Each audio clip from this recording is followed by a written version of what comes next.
جمعے کے دن غسل کرنا، مسجد جلد جانا، مسجد پیدل جانا، امام کے قریب بیٹھنے کی کوشش کرنا، کوئی لغو کام نہ کرنا، خطبے کو غور سے سننا، یہ 6 باتیں یاد رکھنے کا طریقہ اس کو یہ کہ جو کام پہلے کرتے ہیں بس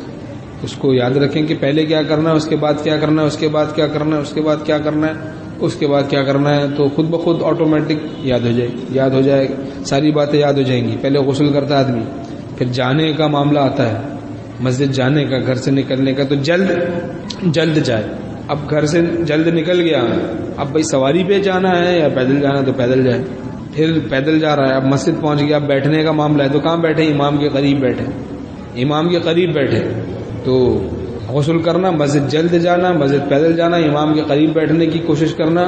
اب خطبہ سننا ہے، اب خطبے کو غور سے سنیں، ایک تو یہ کہ بے توجہی کے ساتھ سنیں، دوسرا یہ کہ غور سے سنیں تو غور سے سنیں، اور ایک کا اب کیا ہے کہ خطبہ سنتے ہوئے بعض چٹائی سے کھیلتے ہیں، کوئی دری سے کھیلتا ہے، تو کوئی لغو کام نہ کریں، کہ 6 سنتوں پر عمل کرے گا جمعے کے دن۔ کتنی آسان ہے بھائی یہ سنتیں، 6 سنتوں پر عمل کرے گا، ہر قدم پر اس کو جو جمعے کے لیے جا رہا ہے، ہر قدم پہ 1 سال کے نفلی نمازوں کا اور 1 سال کے نفلی روزوں کا ثواب ملے گا، ہر قدم پہ۔ یہ بہت عظیم الشان فضیلت والی حدیث شریف ہے، بہت اس میں زبردست فضیلت ہے۔ ہر قدم پہ، اب چھوٹے چھوٹے قدم لے کے جا رہا ہے ظالم، ہر قدم پہ 1 سال۔ اب یہ کہ ایسا نہ ہو لیٹ نکلیں اور چھوٹے چھوٹے قدم لیں، خود وہی نکل گیا۔ اذا خرج الامام فلا صلاۃ ولا کلام، حدیث شریف میں ہے جب امام نکل پڑے، اب خطبے کے لیے امام کھڑا ہو گیا اور ممبر کی طرف جانے کے لیے، اب نہ تو نماز پڑھے نہ کلام کرے، کوئی سلام کرے تو نہ جواب دے، اور روک ٹوک بھی نہ کرے، خاموشی سے سنے، اس وقت خاموشی سے سنے۔ بعض دیکھا جاتا ہے مسجد میں باتیں کر رہے ہیں، خطبہ ہو رہا ہے باتیں کر رہے ہیں۔ اچھا، بہت سے گناہوں میں ہم لوگ مبتلا ہیں۔ پہلی اذان کے بعد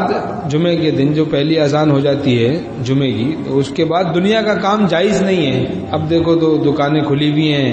مارکیٹ کھلا ہوا ہے، ہم لوگ جا رہے ہیں سودا لے کے آ رہے ہیں، پہلی اذان ہو چکی، تو یہ بھی گناہ ہے۔ پہلی اذان کے بعد دنیا کا کام جائز نہیں، اب سارے دنیا کے کام موقوف کر کے اللہ کی طرف متوجہ ہونا ہے، نماز کی طرف جانا ہے، تو خود بھی دین پہ چلیں، دوسروں کو بھی چلائیں۔ ایک گناہ سے بچنا 10,000 رکعت تہجد سے بہتر ہے، بہت بڑا دین کا کام ہے۔ خود بھی گناہوں سے بچنا، اپنے گھر والوں کو بھی بچانا، اپنے خاندان والوں کو بھی بچانا، حکمت کے ساتھ، طریقے سے، حق بات، حق طریقے سے، حق نیت سے جب بھی کہی جائے تو فتنہ نہیں ہوتا۔